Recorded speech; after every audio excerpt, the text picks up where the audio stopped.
हम मीनू झा गोर लगै छी समस्त मिथिलावासी के। एकटा विवाह गीत सीता सम्मर लऽ कऽ उपस्थित छी। कोशिश करै छी सब गोटे के नीक लागे। धन्यवाद। जय मिथिला, जय मैथिली। काने काने सीता पतिया लिखल दियानो राम के रे हाथ है। दियानो राम के रे हाथ है। पातर राम धनुष बड़ भारी।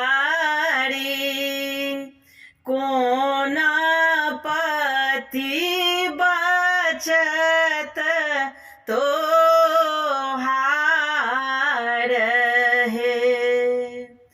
कोना पति बचत तोहार है। हंसी हंसी रामचंद्र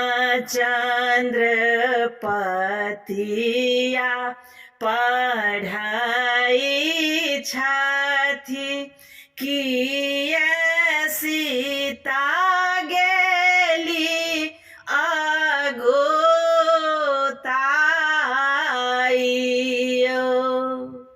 किए सीता गेली अगुताइयो।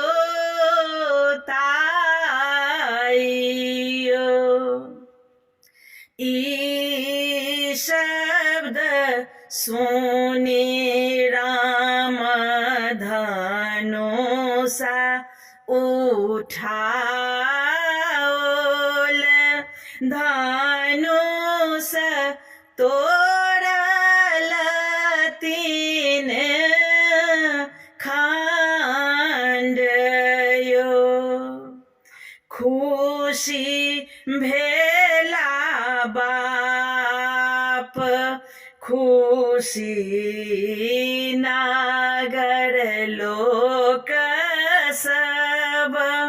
खुशी भेली सिया जी के माई है।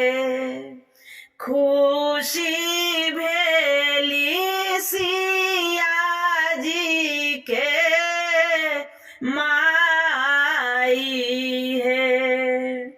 भेल ब्याह सीता बेटी के